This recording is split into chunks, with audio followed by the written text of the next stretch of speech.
E aí pessoal, beleza? Hoje eu estou trazendo mais um vídeo aqui. Dessa vez é com a placa-mãe, tá? Placa-mãe de um desktop. E o cliente ele me entregou esse computador. E esse computador ele já tinha passado por uma outra assistência técnica, onde ele foi avaliado. E segundo o técnico, essa placa não tinha jeito, tinha que trocar, né? Tinha que ser substituída.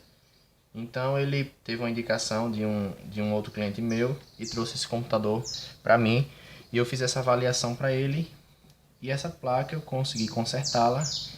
Ela já está funcionando, tá? Eu já analisei essa placa, ela já está funcionando. O defeito dela era ligava, mas não dava vídeo, e mediante alguma análise, né, análise que a gente tem que fazer na placa de algumas tensões principais, eu consegui identificar o defeito, tá? Então eu vou estar passando aqui rapidinho para vocês, para que o vídeo não prolongue muito, o que foi que eu fiz nessa placa. Primeiro de tudo, eu liguei a placa, tá? Como a gente vai fazer agora. Deixa eu alimentar a placa aqui, tá? Já está com a fonte conectada. Eu startei a placa e ela funcionou normalmente, né? Como comum. Só que ela não dava imagem na tela, tá? E o que foi que eu fiz? A princípio eu comecei fazendo as medidas de tensões básicas. Eu aterrei meu multímetro, tá? A ponta preta aqui no terra da fonte. E fui ver as tensões da placa. Verifiquei aqui no circuito do V-Core aqui, circuito de alimento processador, nos MOSFETs de alta e nos MOSFETs de baixa. Tá? Os MOSFETs de entrada e os de saída. E eu pude verificar que no MOSFET, deixa eu ligar o multímetro aqui, tá? Na escala de 20 volts, tensão contínua, eu pude verificar que no MOSFET de alta, tá? Aqui no caso é o de baixa, tá galera? Porque eu não estou conseguindo ver aqui direito por conta da posição da placa, mas vamos lá. Deixa eu vir mais pra cá um pouquinho. Então, no MOSFET aqui de alta, ele tem aqui os 12 volts. Dá pra ver lá no multímetro, né? E no MOSFET aqui de baixa, ele tem aqui 1,2. É a tensão que alimenta o processador.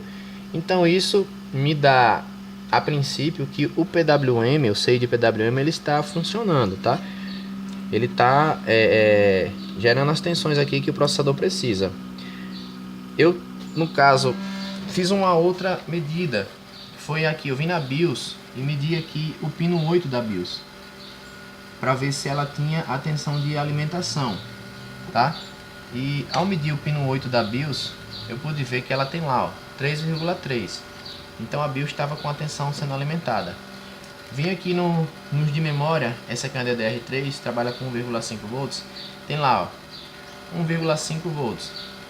Vim aqui no transistor dessa BGA aqui, ó, e ele também tem tensão, 1,5.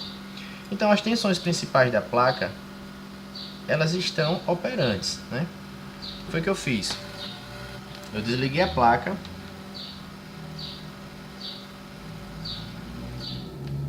Desliguei a placa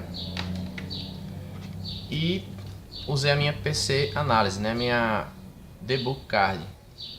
Coloquei ela aqui no slot PCI e novamente eu startei a placa. Quando eu startei a placa, liguei a placa, eu pude observar que ela estava faltando, ela estava sem o sinal de reset, melhor dizendo, né? A debug card aqui, ó, nesse caso agora, ela tá normal, tá com o código de leitura normal, tá com todos os sinais perfeitos, mas esse LED do reset estava aceso, indicando que a placa estava sem reset. Então o que é que eu fiz? Para me confirmar, eu desliguei a placa novamente, desliguei a placa e vim medir aqui no pino A16, pino lado A, pino 16, para confirmar se realmente ela estava sem sinal de reset. Ela tinha que ter aqui uma tensão de 3,3 volts, ela não tinha essa tensão. Então, qual que seria o procedimento? Seria, para continuar com essa análise, seria pegar o esquema elétrico dessa placa, tá? pegar o datasheet desse Super I/O, porque ele quem manda o sinal de reset, e ver qual o pino dele desse que manda o sinal de reset, tá? E ver para onde esse sinal tá indo, porque existem placas, galera, que o sinal de reset ele sai direto para o pino A16 do slot PCI, tá? A15, melhor dizendo, né? Lado A, pino 15 do slot PCI. Mas tem placas que ele passa por um outro circuito, passa por um circuito de portas lógicas, para depois vir para cá, para depois distribuir para outros setores da placa, como processador, enfim, BGAs. Mas antes de puxar um esquema elétrico e um datasheet, eu fiz uma inspeção visual nessa placa. Comecei a analisar ela, como ela tinha vindo de uma outra assistência, eu fiz uma análise nessa placa aqui, visual. Primeiro eu analisei por cima, vi que aparentemente estava tudo normal, não tinha componente oxidado, não tinha capacitor estourado, tá? Não tinha curto na placa, né? Geralmente às vezes as placas dá curto, não sei de rede, ela liga, mas não dá vídeo, ou algum outro componente. Como eu não tenho osciloscópio para medir as frequências, tá? Aí eu não tive como medir essas frequências dos cristais. Mas como a placa estava indicando que estava sem reset, eu continuei com a análise visual.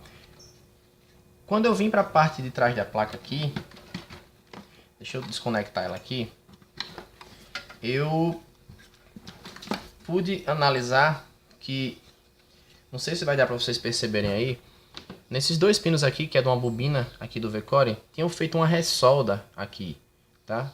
Inclusive estava todo cheio de pasta aqui, que eu já fiz a limpeza e já removi. Nesse transistor aqui, ó, bipolar, que é esse transistor aqui que fica aqui próximo no circuito de áudio aqui, também fizeram uma ressolda. Mexeram em algumas coisas da placa que não tinha necessidade, tá?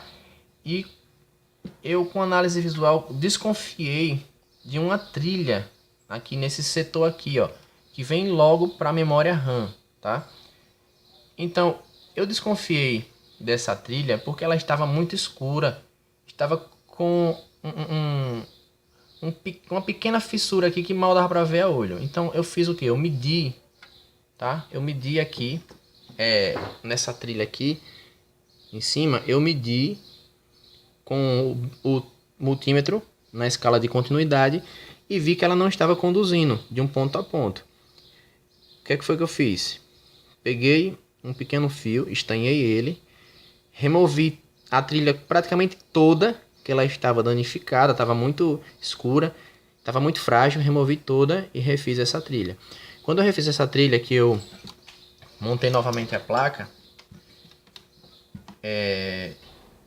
para minha alegria, o sinal de reset voltou a atuar na placa e essa placa voltou a dar vídeo, tá? Vou mostrar para vocês aqui que essa placa está dando vídeo, ela está funcionando normal, tá? Eu não fiz um vídeo com análise no momento assim ao vivo assim como eu fiz no outro vídeo, o conserto dele, porque às vezes demora bastante um vídeo, uma análise de uma placa dessa. Às vezes é rápido, mas também às vezes demora. E para minha alegria, com isso ela voltou, tá? Então vou ligar aqui, ó. Vou colocar aqui a câmera pro monitor. Aguarda um pouquinho e vê lá na tela, ó, tá? A placa voltou a dar imagem, voltou a funcionar perfeitamente, tá? Então é isso aí, galera, tá? Fica aí mais essa dica. Quando pegar uma placa sem vídeo, liga, mas não dá vídeo. Meça as tensões do V-Core, entrada, saída, meça as tensões da memória, tensões de BGA, tá? Meça a BIOS, vê se a BIOS tem alimentação. Caso ela não tenha alimentação, ou melhor dizendo, caso ela tenha todas as alimentações principais, então você faz uma inspeção visual, né? Isso aí mostra que uma inspeção visual ajuda bastante, né? Ajuda bastante. Como essa placa veio de uma outra assistência, então é muito importante você analisar, porque às vezes a placa é mexida e termina comprometendo algum circuito que não tem nada a ver com o defeito.